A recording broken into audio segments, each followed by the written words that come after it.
welcome back. As I told you earlier, tonight we are taking your voices from texts and tweets and bringing your opinion right here in studio. With me is an audience that is drawn from a cross-section of our society to discuss the state of our nation. Now, we are going beyond party lines to hear what you think and what you want for our country.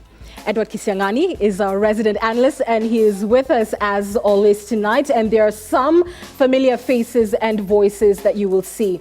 And Prof, I want to begin with you. What is the state of our nation? Many things, but just in summary, I think the state of our nation is the state of despair, state of uncertainty, but also there is some hope. So when you look at our country, it is full of dismissals. It is a state of dismissal, the state of condemnation from all political parties that you have around this country. Very soon they will even dismiss anybody who has been diagnosed with cancer, because they will say the doctors have conspired or they need a Supreme Court decision on that. So we have a state of despair, right, state of uncertainty. And you think that the Greek gods of evil have conspired. They have been holding a month-long meeting in Kenya. So this despair is not without basis. It has come from years of corruption, which have not been sorted out, years of electoral uncertainty. We have not sorted out the electoral problems. Problems of ethnicity in this country continue. If you look at the social media and you read some tweets, they look like they are from the devil's cabin, because people dismiss each other, tell each other very bad things. Now we have problems with devolution. People are telling us that devolution is not working. Some governors allege that they are only paying salaries and they have not received money. Whether that is true or not, but it says something. So it is a state of despair. It's a state of despair. And I think that is accurate, and that's why we're trying to hear from everyday people what it is they think. Patrick, from your perspective, the state of the nation and what has brought us to this point? Well, I think the state of the nation is precarious, but this is not new. We've always been in these states. It's just that in certain moments it manifests in the potential for large-scale violence. I think in Kenya we basically have not dealt with our fundamental issue, which is the state itself. Which was never created to serve us, was created by the colonialists to serve them, to service a very few, small minority of people at the expense of everybody else. And since 1963, all we have done is fight over whether we can control the state rather than whether we reform it and it works for everybody. And I think that is fundamentally the issue we have today. That's why people don't trust that if I don't have my person in positions of power, that I will be catered for. It's because the nature of the state that we have is still a colonial one, and until we actually sit down and resolve that and sit and have a discussion over how we implement the vision that we articulated in 2010 in our new constitution, which was very much the same vision as it was articulated in the constitution in 1962, that was then undercut and undermined. Until we actually sit and discuss how we are going to implement that, we will keep coming round and coming back to this same place of precariousness. I want to pick up from what you've said, and it's true. Steve Ogolla, lawyer who's been with us many times on the show. There are those who feel that Kenya only exists as a historical construct, as boundaries, as what Patrick has said, what the colonialists did, and they left us at that, and we have failed to build a nation thereafter. What is your perspective? I think, first of all, it's very important for us as Kenyans to identify what is it that we care for and seek to preserve that, because we are organized under the Constitution for a particular purpose. Do we really know that purpose? I think for me, reading the Constitution and seeing the laws that we have, the Constitution and our laws seeks to promote a certain good and minimize evil or harm. Chapter 10, yes, to promote good and minimize harm, advance the welfare and well-being of every Kenyan. So everything that we do as a country must be targeted and focused towards the delivery of a common good. And whatever is harmful or not beneficial must be minimized and addressed in a harmonious way. I think it's very important that the political leaders and every Kenyan, we have a shared and settled approach on what we care for as a country.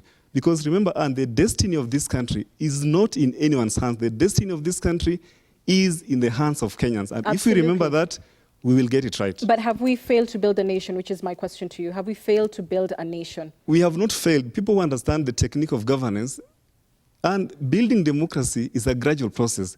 Democracy cannot be brought into urgent maturation. It requires innovation, it requires consultation, it requires deliberation, it requires sacrifices. So sometimes when we see the bickering, the elite bickering, the confrontations, let us understand them, sort of the darkest hour before dawn, the hour before dawn is usually dark, and that is the context in which you find ourselves. For me, I am not afraid that people are coming out and expressing themselves. This is part of the maturation of our democratic process. Remember, before the 2010 Constitution, it was not possible for people to speak freely and openly. And Kenya is in a unique place. If you compare what is happening perhaps in our neighboring countries, you'd realize that we enjoy a prestigious place as a country. And I think we should understand all these contexts, all these issues, as advancing democracy, because democracy is about arguments, about discussions, about consultation. But we should not lose sight on what matters to us as Kenyans. Do we really have a shared and settled understanding on our own irreducible minimum, something below which we cannot go over? Something below which you cannot go, sort of under. Right, If we capture that, then we'll get it right. And let me then ask that to my audience. Does anybody feel that there are our own irreducible minimums, not the ones that belong to political parties? Sir, at the back. Thank you. My name is Ahmed Mohammed from Eastleigh, Nairobi. And I would like to differ with the suggestion of doom and gloom. I think we've got hopes in this country. We have better hopes. And elections and politics are divisive. That we know. But there are also other barrage of things that bedevil this country. For example, unemployment, land injustices, and so on and so forth. But I want to say something very important. An egg broken by an outside force, life ends. If an egg is broken by an inside force, life begins. So we have an amazing thing that is called purpose. And in our country, there's nothing that we as Kenyans cannot fix. So it's upon us to fix all these problems that's bedeviling in this country. Right, and I agree, and that's why I'm asking, based on Steve's question, do we have, can we agree on some things? Are there certain things that we want as a nation? I think it's important, first of all, to remind the nation and everyone that for the 48 million of us, there is no NASA Kenya, there is no Jubilee Kenya, there is no Dida Kenya, there is no Kaluyu Kenya, there is only the Republic of Kenya for all of us. Starting from that end, then we have to look back. And like Gadara said, is that we need to fix the state. There are two things we need to fix, Article 10 and Article 43. That is where we are headed as a nation. Article 10 is fixing the state. The national values. The national values, governance, that's where we have. But from where we are headed now, the future should be socio-economic empowerment, Article 43.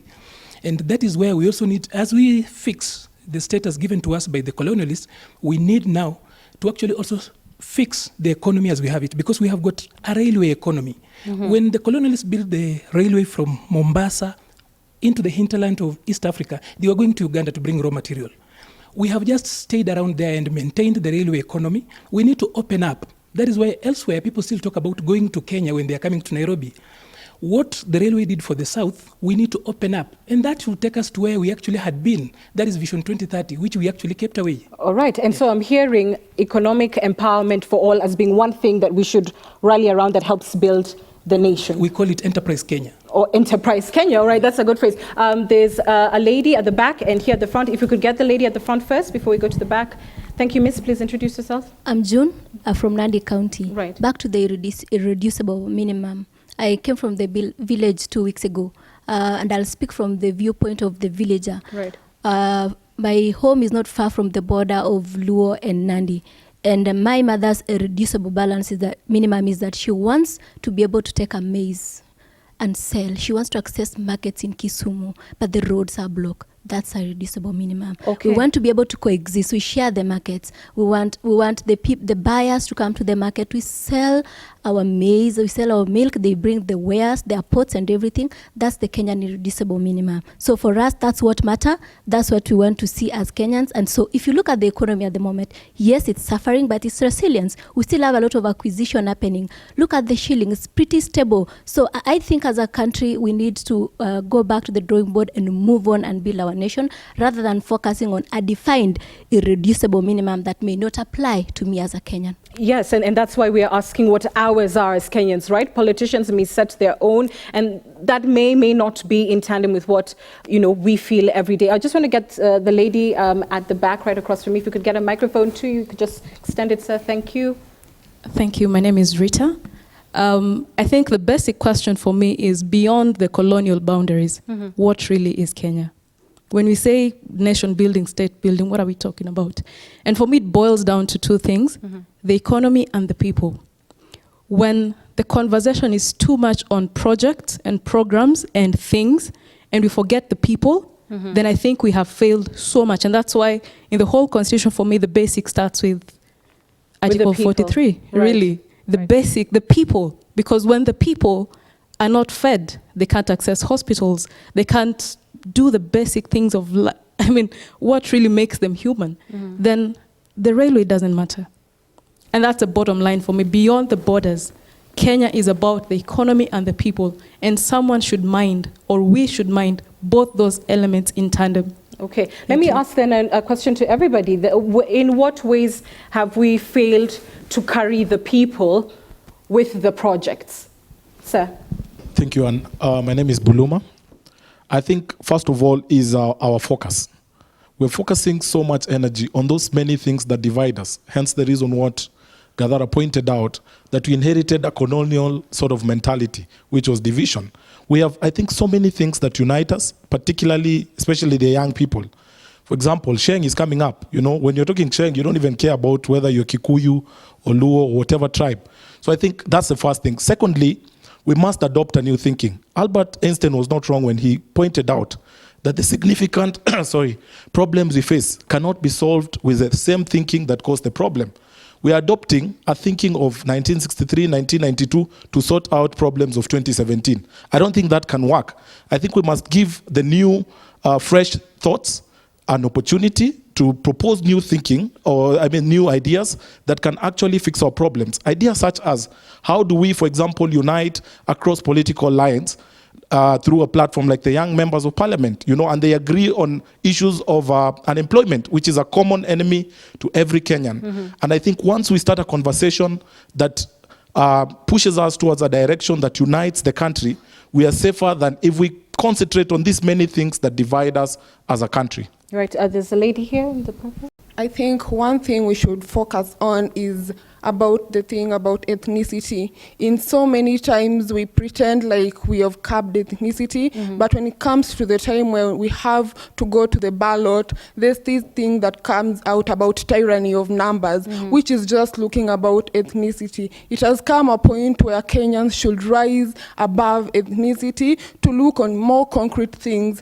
to come a point where you'll choose a leader, not because it comes from the same ethnic background, but because of what they can do for the nation, because basically it's the leader who will push the country forward with the people. But if we focus on ethnicity, we'll choose leaders who are not taking us anywhere, and that will keep our country going backwards. And you think that's a major problem right now? I want to take, I think, the gentleman in the gray at the back. I see all your hands, and I'll be coming around to you. Thank you. My name is Karani from Meru County. And actually my starting point is our country has become a concept. We are on the process of developing this democracy, and since antiquity, we have to follow these procedures.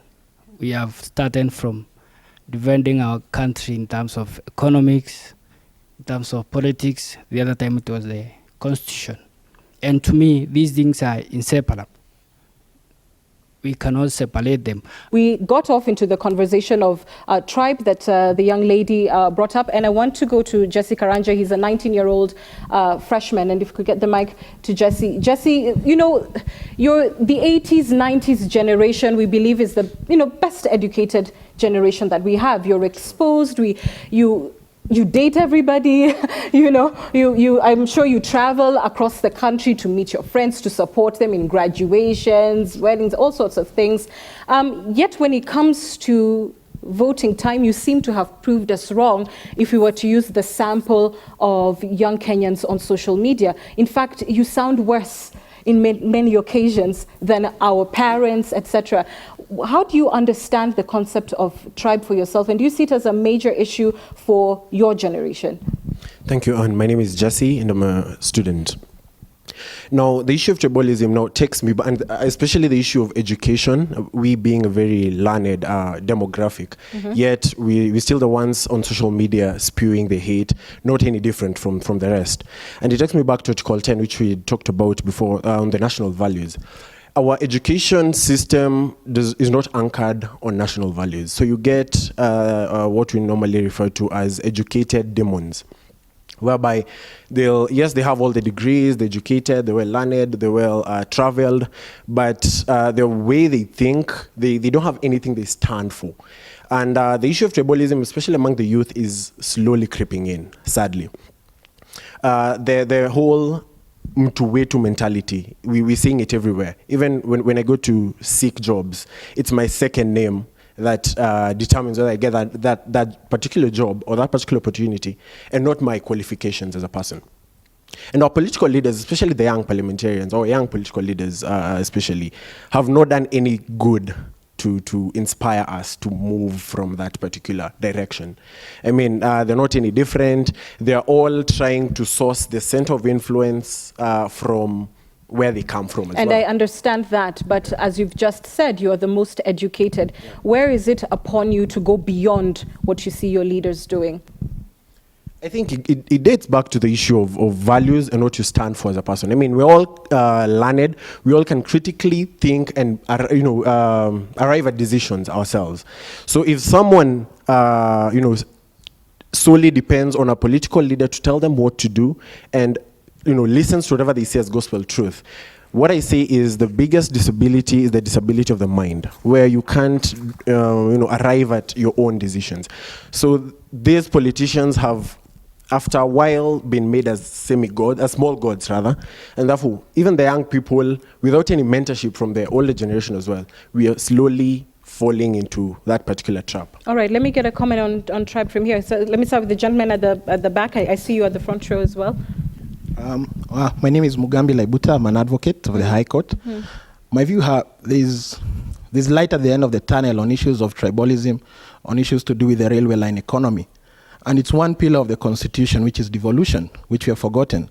We've had practice for 4.5 years of devolution, and we've documented the challenges, we've documented what we have gained there.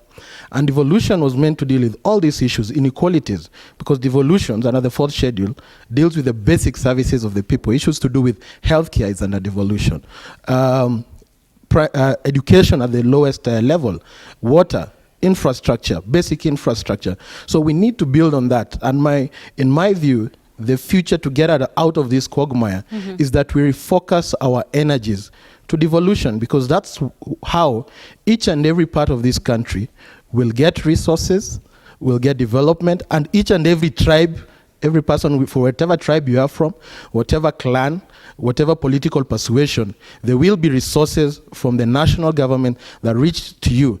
And with this, if each one of us moves forward in this fashion, thinking devolution as our pillar, I believe we can sort a lot of things. We've practiced for 4.5 years. I think we can do better. All right, that's an interesting way of looking at the tribe equation, that a lot of people feel disenfranchised historically because resources did not reach them. It mattered who was the president. If you came from Mkubwa's tribe, then Mkubwa's resources would come to you. So let's refocus a little bit on that and see if devolution is working as an answer to the question of tribalism. I know the gentleman at the front wanted to comment. Let me get a comment if the mic would come. Thank you. Okay, thank you. I'm Albert from Nairobi. Actually, the devolution could be a solution to the question of tribe. As much as sometimes we tend to focus on the issue of tribe, on the negative bit of it, but we might find that sometimes it's kind of a blessing in disguise, in the sense that in our counties, like if the governors or the government in place refocuses on the conceptualization of what is development. So they shift it in terms of people-centered instead of infrastructure, because sometimes we forget the people, thinking that if we have those infrastructure, we are kind of empowering our people. Yet in that case, sometimes we are disempowering them because in certain scenarios, they can't get access to health services in terms of even education. So that's quite of a challenge. So if devolution is kind of empowered and we conceptualize on the issue of what we consider to be development and kind of focus it on in terms of developing the people first so that we can focus on infrastructure. So infrastructure can only get you so far, but development has to be on the social fabric, if you like, the people. So what does that look like for you? So in terms of this case, like you have to empower them in terms of education, health, and something else, so that at least they have, like it's usually said that a healthy nation is a wealthy nation. So from that, at least they're empowered, because there's no way you expect somebody to go and develop himself when he's sick, or go to work when he's sick, or even he can't get access to better healthcare system. So it starts at the personal level. That's when we can shift our focus to infrastructure. Okay, the gentleman right next to you. Okay, my name is Brian from Kenyatta University. So my take on the devolution is now we need to move resources from the national government and take them down to the county government. And in this case, we find that the county government is holding a lot of resources, whereby we find that most of the duties are with the county government, but we find that they have less budgeted money, which is 15%, and the government is withholding the rest. So my take is, if we are able to re-strategize and move the resources from the national government and take them down to the county government, we shall resolve the issue of tribalism, because we shall shift now the powers to the county government, and the presidential seat will not have so much attention. Okay, and that almost brings in a bit of our governance structure, so we'll talk about that later. I just want to get from you all if there's anyone who does not believe that devolution and more resources is necessarily an answer for tribe, and I'm looking for people who have not spoken yet. I see the lady at the front and the lady at the back. Let me start with you, miss, because you have the mic. Go ahead. Okay. In as much as devolution is working fine, but on the ground, on the ground of our governance, on the governance side, devolution, they have the resources on the ground, but when you go to the counties, there is this stereotype that we are calling the clanism. Okay. That is what is killing our devolution. It is actually killing our devolution completely, because it is the governors. Are you related to the governor, or you are not related? The governors, they have the resources at the county level. They are supposed they're supposed to give business on the 30% people in the county level. But when you go to look for business in the county level, the governors, are you related to the clan from the governor, from the cabinets, the cabinets in the in that particular county? In the county government, in the county government. Yeah. If you're not, you not vindicate through. So I'm hearing nepotism. Yes. Corruption. Yes. Augmenting that issue of tribe. I think there was some comment here. The gentleman at the front. I'll come to you in the back. Yes, I also want to concur with my sister over here, because if you look basically critically on what is going on in the counties, you realize that devolution actually is not a way of probably correcting tribalism, because it's like, for me, let me take an instance where if you apply for a job in Bungoma and you're coming from Kisumu, right, you cannot be guaranteed that job. So one thing is that they'll tell you to just go and apply for the same position back in your county. So again, it's like, it's a way of putting tribalism at another level. So I think what we need to do is we need to try and sort out the main problem. And our main problem, I believe, is a political problem. So once we sort out the political problem at the national level, then we can basically deal with the issue of tribalism at the national level and also at the county level. Okay, the gentleman behind you with the mic.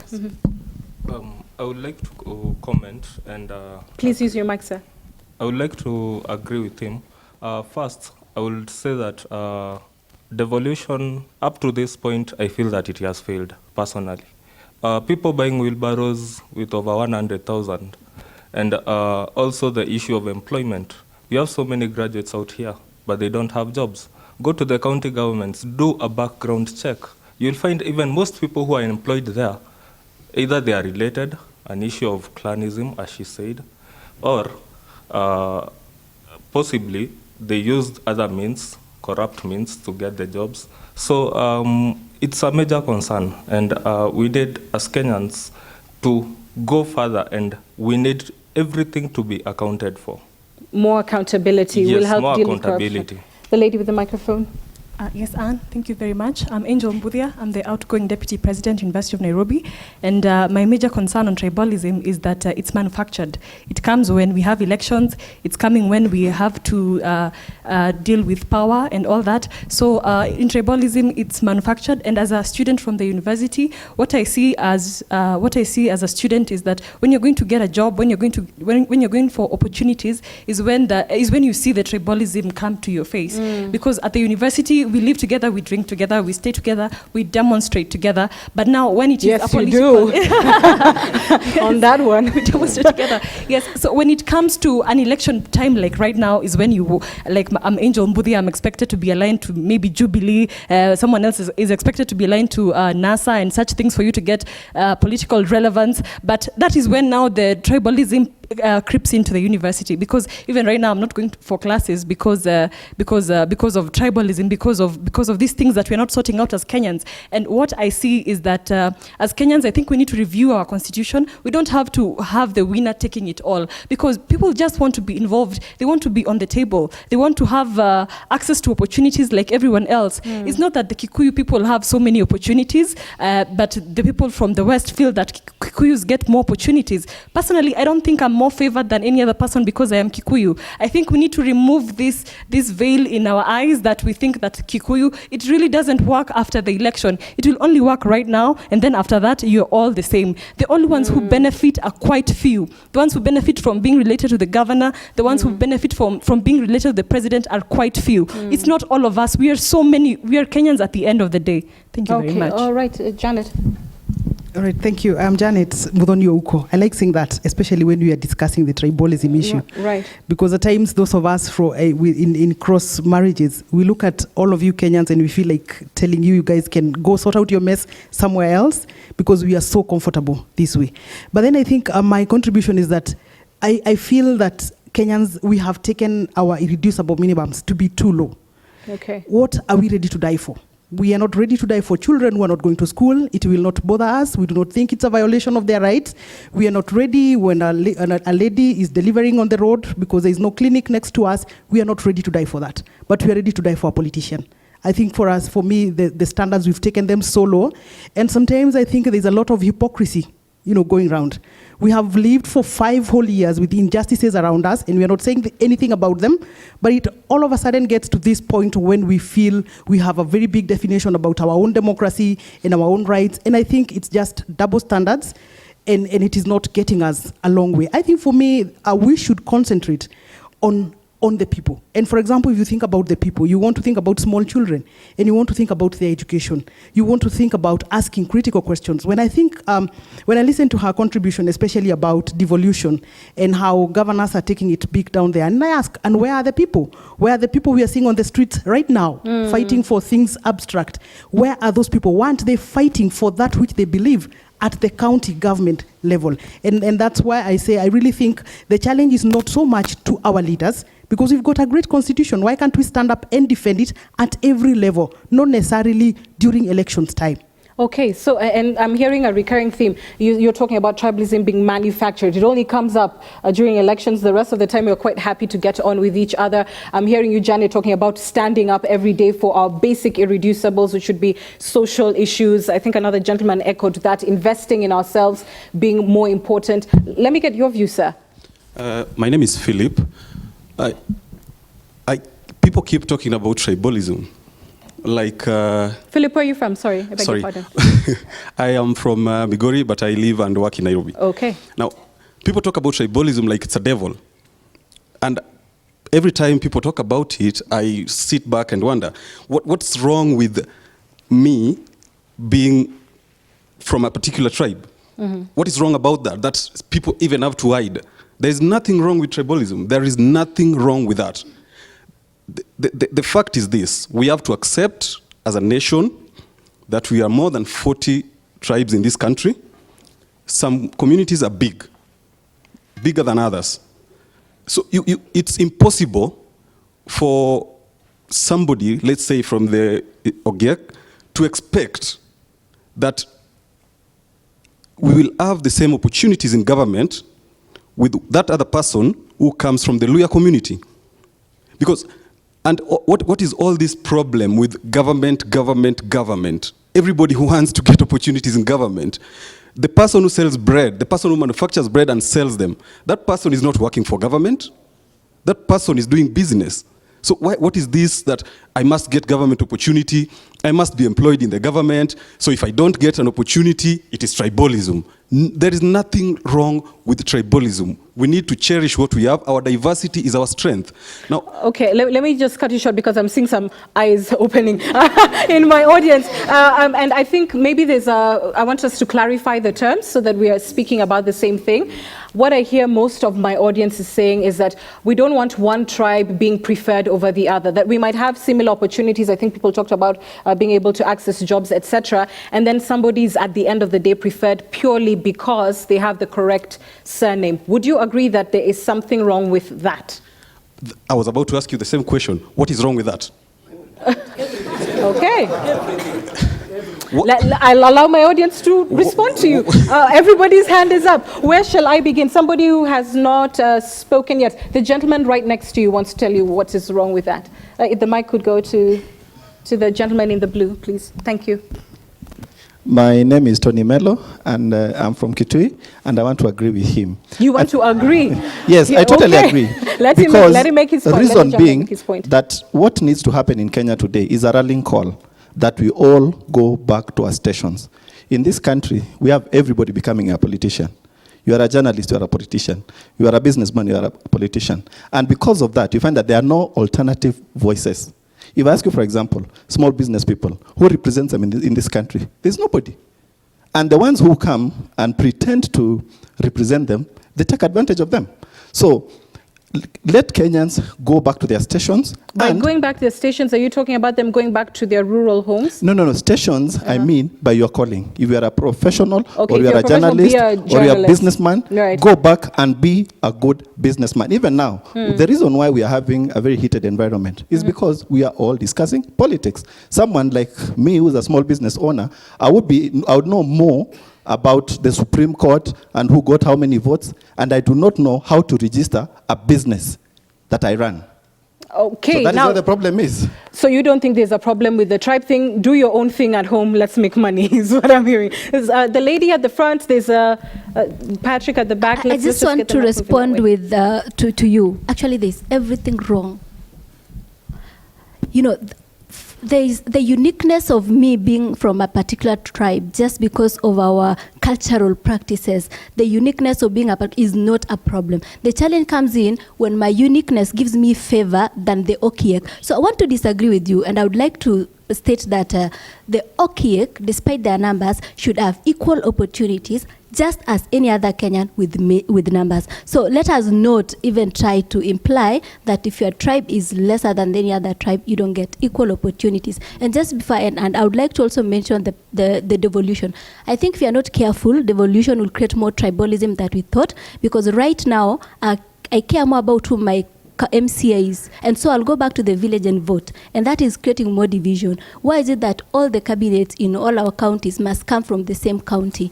Could we change that and even cross and allow other people from other counties coming to actually lead? Who said that you must be from that county to be a CEC? And in terms of the working of county governments, I think we've had Janet also say, and I think many would agree, why aren't we making more noise about what is happening in our counties, protesting against what we want, except that we all come together, talk about national politics, and we forget that, resources are with us at the ground. The two gentlemen here at the front, sir, I've seen you, I'll come to you. My name is Ken Mogane. I'm an electrical engineer from Embu County, but I'm living in Nairobi. I want to take a different tangent. We've talked about the young people being educated, and my question is, what are they educated about? yeah, because we've taught all subjects, and then we are forgetting to teach the young people what is our Kenyan story. You know, where did we come from? What problems have we gone through over the years? Yeah? If you look at anyone born from 1992 to now, they were born in the multi-party era. You know, they don't know the problems that this country has experienced in the past. So when such a person is having an opinion now, have we made effort in the education system to make sure that they understand where the country has come from to where it is now? Okay. That's one point. The second point is, I think sometimes we stick too much to where we are as individuals and don't visit other parts of this country. Okay? How many people know what happens in Bita? Do they know there's a ferry in Bita? You know, do you know what happens in Isiolo? Sometimes this tribalism that we talk about is because we are so restricted to where we work, and our shags, if I'm from Embu, then I know much about Embu and Nairobi, and nothing else about the other areas of this country. You know, and that's why you find weird conversations on social media saying, if Nyanza seceded, they would starve to death because they don't produce any food, which is a fallacy. You know, if we all made efforts to know more about what is happening in this country, then the issue of seeing the other tribe as inferior to yours, I think would get diluted. Okay, Grafton. Yeah, thanks so much. I think I just want to make 2 points. One, on tribalism. I think tribalism is a greater threat to progress in this country than anything else. Talk about unemployment, talk about corruption, talk about anything. So I think as a country, we need to have an honest conversation about the issue of tribalism, ethnicity. Without addressing that, I think it'll be very difficult for us to deal with the real challenges that all of us are talking about. So I think we need to find a way of having this conversation and ask ourselves, why is it that Kenya is so divided along tribal lines? What is it that is causing? I think it's for obvious reasons. Sometimes I think we neglect things like merit, you know, and the younger generation, while we are not tribal, and I totally agree, but because someone makes you feel it's real sometimes, or it's perception, that for you to be able to gain anything, then your name needs to matter, then you also you retreat to that corner. So I think if we do not value merit, values that we are talking about, values are not taught. Values are, you know, inculcated. You know, we see what the older generation is doing, then they're telling us, read the Constitution, chapter 10. But we see what they're doing themselves. So I think we must truly be honest with ourselves and not demand of the younger generation things that the older generation are utilizing to gain wealth or to make their own progress. On devolution, I think devolution is the greatest thing that happened to this country. But for devolution to work, for us to realize the promise of devolution, we need two things. One, visionary leadership. I think we do not have visionary leadership. We've changed the face of leadership, but we've never changed the soul of leadership. We need to get the right leaders to be able to realize. But the second thing is the issue of citizenship. Active citizenship. Citizens themselves cannot forfeit and hand over their role to someone else. I think we need to get engaged. Beyond elections, we need to constantly remain engaged, hold these leaders accountable, demand for more, participate, shape opinions, I think we cannot take a backseat. We must ourselves as citizens remain engaged, because the strongest office on any land, in any society, is not just that of presidency, is not that of a leader, it is that of a citizen. We have the power to make this country what we want to make it great. All right. I see the gentleman in the cream, the lady at the back. If you could give the lady first, and the gentleman, and you, I've seen you. Okay, I'm Naomi from Nairobi. I have an answer to his question. I think there's something terribly wrong with tribalism, because the issue, first of all, we are Kenyans. Then the issue of my surname, defining what I should get, is very wrong. Okay, I don't think can be more clear than that. Thanks, and I'm Isaiah from Nairobi. My contribution is directly to the issue of devolution, because you find that the issue of inclusivity, involving the youth in the budget making processes. For example, you find that the governors are bringing out budgets without involving the common mwananchi. It's high time that we involve the young people, we involve the women, we involve the people with disability in the budget making process, so that when the time you are implementing the projects, already the people at the ground have the idea and the budget that is supposed to be used at the implementation process. So when it comes to the leadership part of it, the leaders that we have, for example, the governors, they don't have the human heart. Does it bother a leader, for example, a governor, when somebody is dying out of hunger? Does it bother any person in a leadership, for example, if somebody is being eaten by a jigger?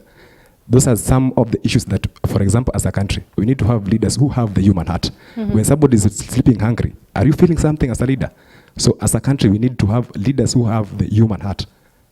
Thank you. All right. I want us to switch gears now, and everyone wants to respond now to the issue of our governance structure and our constitution. And some people feel that it's not adequate, that even at the top level, we're not equally well represented. I want Halima Hani, you're 24 years old. She is a community organizer with the Kenya Youth Congress, to give us your perspective on governance, and I'll get view from everyone else. Is democracy as we're doing it working for Kenya?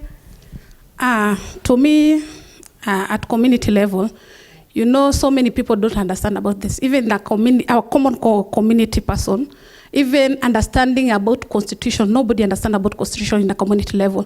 So when it comes to top level, it's a winner taking it all.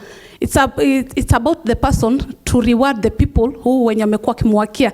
So to get to those things, it's a challenge. Okay, I'm going to ask again my question on whether democracy as we're doing it is working, sir, with the microphone.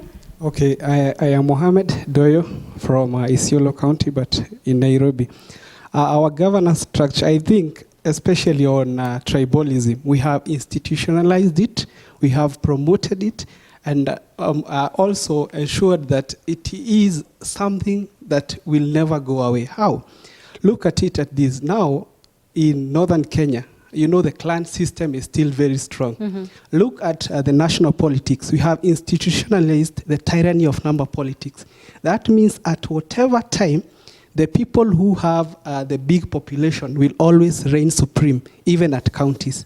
You see, because the same mentality at the national level has gone back to the counties. That means the community that has numbers will always reign supreme. And whenever that one particular community takes charge, it means all opportunities are shared along that line. What does that promote? The people who are left out will feel so bad. You know, you even now manufacture tribalism. There's some form of ethnic nationalism, some ethnic patriotism that is created out of that. Somebody says, okay, you have now left me out, and yet I got all the qualification, I deserve merit, but you've left me out. Now, next time, I will ensure that I approach you from that place, and I will always ensure that I support my people. Because if my people are not getting support or even getting opportunities, what makes me now play the national card, the nationalism card? You know, that means we've institutionalized it. Look at some counties, even the naming of them, some of them in the constitution. We have Samburu County. Samburu is a community.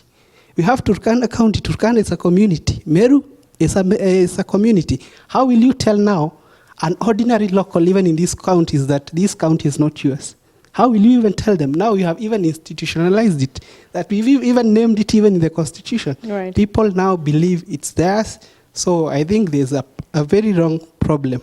Shall I get some more different views? Let me start with those who have not spoken at all. This gentleman at the front. Thank you. My name is Wellington, and I'm a resident of Mombasa. Now, there is a problem in this country. And the problem that Kenya has is not beginning this year. It is something that has been there for quite some time. And the question that we really now need to ask is, how do we address the problem? Because what is the problem to now, you? the problem is when we were going for the new constitution in the year 2010, the reason why we fought for the new constitution was to solve most of this problem, in fact, if not all. And that is how the devolution came in. We expected that with the introduction of devolution, this problem will be sorted out. Now, in 2017, what we are realizing now is that not even the devolution is solving the problem. Now, what is then the problem again? How do we solve it? And what is the problem? Just answer that one. So this is what I ask. Yes, what is the problem? This is what I'll answer. We do not have a good will to solve the problem. We have no, not about goodwill to solve the problem. What is the problem? Now the problem is this. Our leaders has failed to implement what is in the constitution, because the constitution is good. Our constitution is good, but the will to implement that is now the problem. And as long as we will not have leaders to do that, then we will not have these things sorted out. Okay, the lady with the microphone. Okay, I know we have mentioned about tribalism and clanism, but these people are chasing something. They don't want to serve you because they love you. There's something they're chasing, and it's called resources. So the root of our problem is politics is the avenue to governance, but we have used politics as an avenue to personal wealth. Everyone believes, like he was saying, I'm an engineer, but I'll only get super rich when I join politics. Why? Because then I can get tenders for myself, I can create these projects, so that through the projects I get some money for myself and my people. What we need to do is to clean up our political system. Since the inception of independence, from the first person who was given the reins of this country, and we all know how the land situation went, it has all been an avenue for personal wealth. We need to see some poor politicians serving us because they have a vision. So the issue is resources for you, the competition for resources and personal wealth. These people don't love you so much that they're killing themselves to serve you. No. Okay. So let's just deal with the root of the issue. Okay. I want to we're running out of time, and I see so many hands, and I really want to get to you all. But let me start with Pastor, I believe it is. Am I christening you something? Take it. Take on the mantle. Sorry, just remind me your name, sir, if you would. Yes, go ahead. And, you know, there are things on two levels, and she is quite right to say that perhaps we're a little less than smart when we believe that these politicians drumming such hard positions are doing it for us, as opposed to the factor of personal gain. Is that your perception? But would you also speak to the fact that there are some who still feel that because tribalism has been mentioned so much even in this discussion, that the tribe factor equally matters, that I'm either not getting the right resources, etc. And now we see hard feelings, hard positions. People are even using a word like secession right now. So what are we supposed to do with these hard feelings that are raised up every 5 years? And then thereafter, somebody is sworn in, and here we are with our hard feelings. They've gone on for whatever mission to lead government, but we're stuck as the people. I guess a number of issues, and it's come up with everybody discussing it. It's like bits and pieces of this huge puzzle, but it's almost like everybody is crying out for their piece that is missing. Not so much how it fits into the whole, but so much more, this is where I feel the pinch. This is where it affects me. The only thing we've agreed on is the tribalism issue. It's like this is the barrier that is stopping me from getting where I need to go. But it's still about me. Bottom line, even though tribalism is the problem, I'm still dealing with my stuff. And so the problem we have is, let's talk of the Constitution 2010. We all talk about how great it was, but we forget a few factors. That it was also created against something or someone, as opposed to for something. There was a huge emphasis on, we will not go that way again. We will not have this problem again. We do not want to go this way again. But the issue wasn't a problem. It was more an organization, a person, an institution. Now, as a nation, we've never had the conversation of where are we going. Because governance versus government. Everybody wants to get into government. But really, are we talking about governance, which is an entirely different play? Because if we talk of governance, then everybody's included. We talk of government, there's an elite that gets involved. And this conversation keeps flip-flopping between government and governance. Right. Government, but we never quite define the lines and say, look, let's resolve governance, then we will decide who then is in government, because government by its root word is like a driver. Let's find the people who are going to get us there. But where is there? You see, this where is there for you? Yeah, where is there for me is this.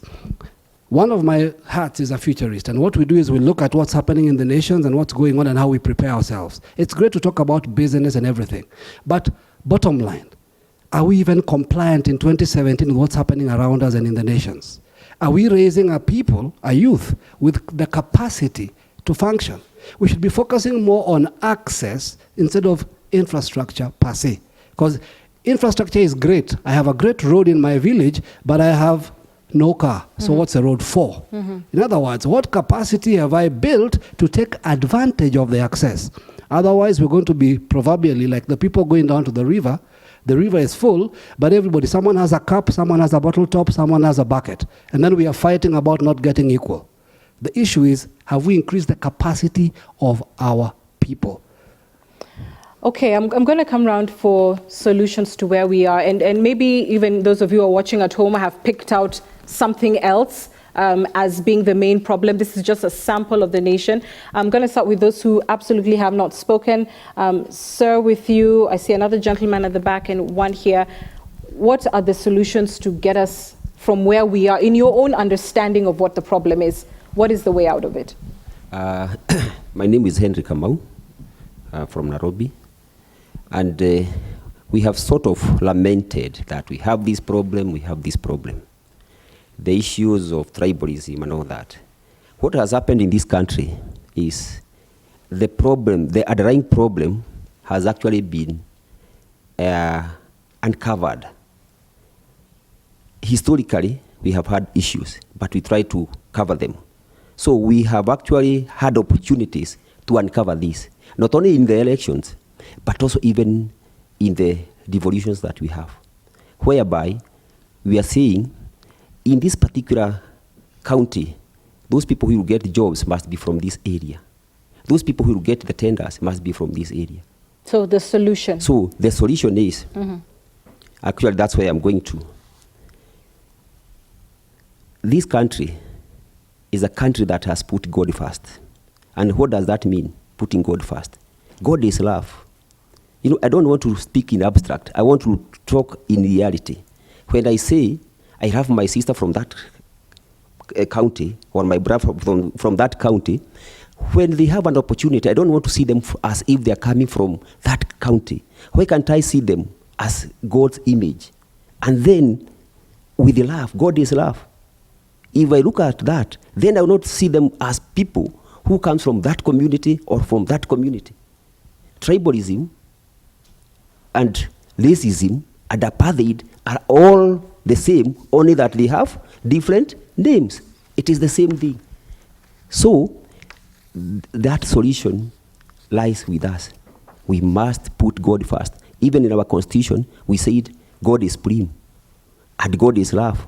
If He is supreme and love, and we carry His image, every religion talks of love, isn't it? If it talks of love, why can't we practice that love? Number two, these counties, the 45 counties, it's like, it's the 47 counties, it is like we have small nations, tribal nations. So that one enhanced even tribalism more. In my opinion, I have said, put God first, put love first. That is number one solution. We will look at it from a secular point of view, but that is not the answer. Okay. When we put God first, number one. Number two, if it was possible, we would even say, we reduce these 47 counties to about 15, and we cut them in such a way that it includes everybody. Exactly. It's not just one community in it. Number three, this county, these governors, if it was possible, or even the executive, can we try to balance across the country? So that we don't say these people must come from this area, these people must come from this area. In so doing, then we will be trying to uproot this problem which has been underlying. This situation where we are in, it has actually exposed what has been in this country. And now it is our opportunity to solve this problem. And let me tell you, led by love, number one. Led by love. Yes. I like that. I believe in love. Let me get the pastor. I'm a believer. Let me get the pastor from Green Pastures Tabernacle, Albert Shitakwa. So he's talking about being led by love, and I suppose that there is something to it. We intermarry, you know, we work together. When politics comes, I don't know how it is, we stop seeing people as people and see them as something else. But I really wonder, in terms of moving the nation forward, what are we supposed to do with the hard feelings that we have? There are people who are so angry, who are no longer talking to people they've talked to for so long, who no longer go to the salon where they used to do their hair, you know? And it is all based on the politics, and somewhere in it you will hear tribe come up. What are we supposed to do with our hard feelings now? Let me begin by saying this, that we see things not as they are, but as we are. And so what is happening in our country every election year is an exposure of what has been buried deep in our hearts. This is something that we are suffering from. And that's why everyone is talking. We are talking resources, we touch tribe. We are talking, tribalism. And let me say this, there is nothing wrong coming from a particular tribe. But tribalism defined is really when I begin to think that my tribe is superior to the other. And so when I begin to despise others based on tribe. And so what is the solution? How do we go forward? And what do we do with this thing? There's a thing that is sitting in people's hearts here or in their throats that they're choking on, and it's quite visible. What do you do with that? I think we need to stop as a nation right now and begin to have dialogue with ourselves and begin to build the nation. You've asked the question when we began, are we a nation? And I think we are a conglomeration of tribes, but we have not become a nation as such, because we still find our identity in tribe, not in the nation. And so we need to begin to address ourselves, have a conversation with ourselves. This is something we are skirting around. We are burying our heads over the sand, ignoring the fact that we have been socialized over the years since independence to think tribe, to think tribalism. That's the socialization that has gone on, because when you hear someone saying that when I go out there and I look for a job and I'm denied the opportunity simply because of where I come from, you meet prejudices that begin to socialize you to go back to your tribe. And so we have been socialized, to think tribe. Tribalism, and not to think about us as a nation, and so we need to begin to have a conversation with ourselves as a nation so that we can be able to deal with this thing, vent, release this stuff, and the conversation that has been going on is where positions have hardened based on our political affiliations, right, which are entrenched on tribe, and so we are choosing to win the argument and not win the person. Right. So my brother has talked about, love, and really that's, we need to, love is founded on the fact that in God, everyone has intrinsic worth. So your worth is not based on the language you speak, the color of your skin, your social economic status. Your worth is inherent in the fact that you're human. All right. And so I'm hearing, let's start talking. The venting helps. Yes. It dissipates the pressure, if you like, and sing love. I'm going to just take 2 comments from the people who have not spoken. So if you have, you know now to just put your hand down, even if you're holding a microphone. And that is you, sir, and you. I'll start with you at the back. Not you, sir. Be honest. There's a pastor behind you, for goodness sake. All right, please. He left out the part of the truth. You have spoken. The gentleman. Okay, I'm Maingi I'm a student at Kenyatta University. I'm from Makueni County. The crisis, maybe it's done. It's put in place by us. It's supposed to be solved by us. Okay. So, in my view, is that we need to stop hiding our heads down at the sand and look at yourself as an individual. What are you doing? Okay. To improve the crisis in Kenya. Not to improve it. Not to improve. Please don't improve it. Sorry. To change, you're not going to improve, you're going to change. To end it, I hear you, sorry. sir. I hear you. I'm just poking a little fun. Yeah. Sir, your final comments? Briefly, if you would, please. I'm Stephen Okuta from Kisumu County, but currently in KU. Now, our problem starts with the family, which is the basic social unit that we have. It's how we say that a man or a woman is a product of nature and nurture. So our nature is good, but how about our nurture? It is how the society shapes us. You are told that that community or this community is there like this. You're even told not to marry from the other side. So it starts from there. In an extent that we even glorify them when they do wrong up there because he or she is their own. And therefore, we glorify them based on that. And the time comes, it's our time to eat. We eat based on our ethnicity, and we start from. So we need our families or on our parenting values to impact in the positive values that will enable these children grow up knowing that if you do this, you'll hurt the other person. And therefore, when there'll be leaders of tomorrow, Chapter 6 of the Constitution will always be in them. It will be in their DNA. instead of taking other measures that are not necessary. So we need to start with the parenting values. Okay, and I think every parent in the room knows that is true. That is true. Your children are what you raise, and we are what was raised, I suppose, goes to follow. Gadara says, no, I'm different from what I was raised. But Gadara, are you a parent? Yes, I am. Well, hopefully you'll get what you have, what you're raising. Just very quickly. Very briefly. I think we are like the 7 blind men of Hindustan, who are like grabbing the elephant and everybody says, it's very like a rope, and the guy holding the leg says the 7 blind men, is exactly, it? Yeah. We've gone around, but we are just cutting what the actual problem is. And I started off by saying it's a state. When you speak of tribalism, think of how your state is structured.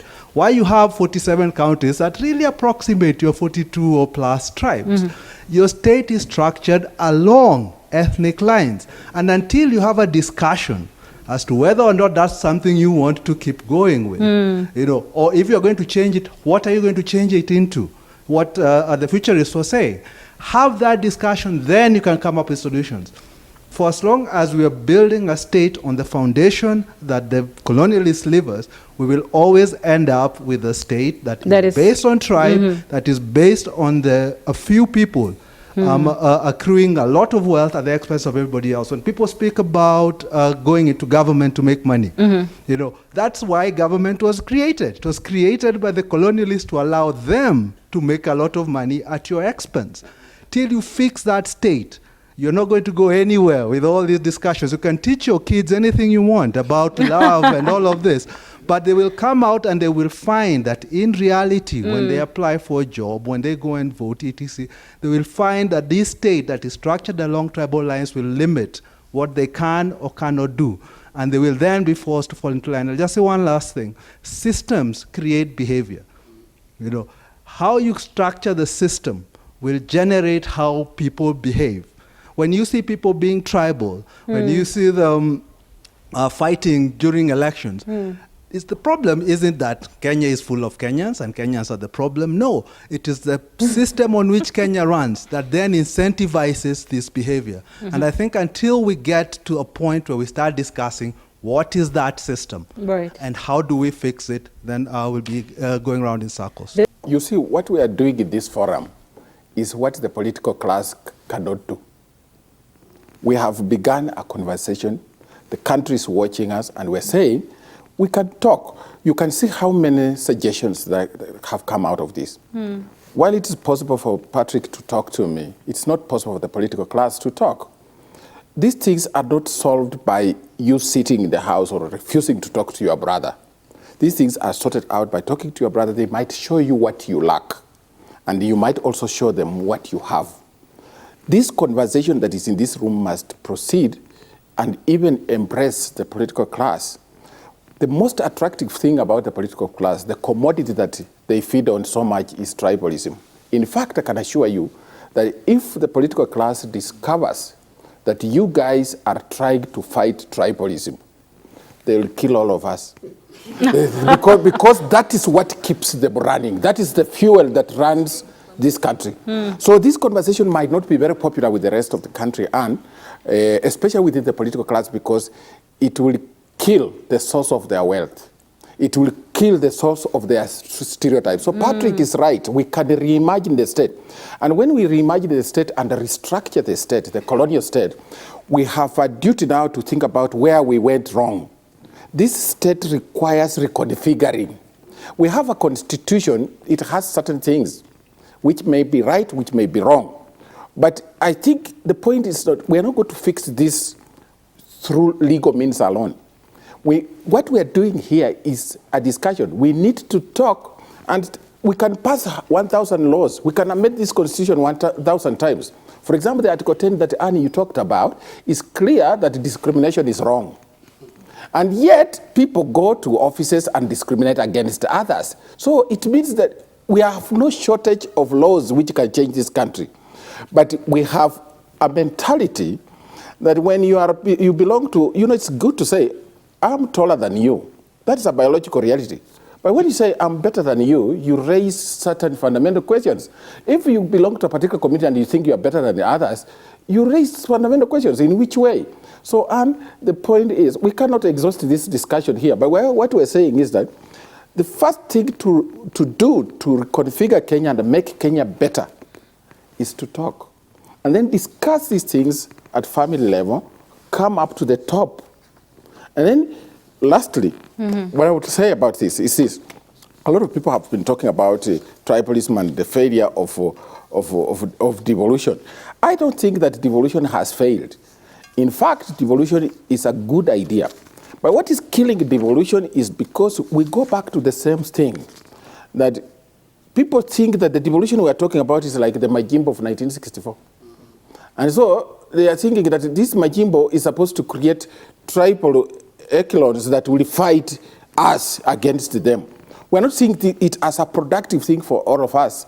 So the way to sort out the mess in devolution and the mess in corruption that we're having is this. Ask this question. These leaders don't even elect themselves. But why do we reward? All the political players in this country are likely to ask you to reward those who have actually promoted tribalism and who have fought devolution. Tell me one political wing which has rewarded upright men and women of this country. They reward those who have stolen from us, and you participate. You are an accomplice in approving that.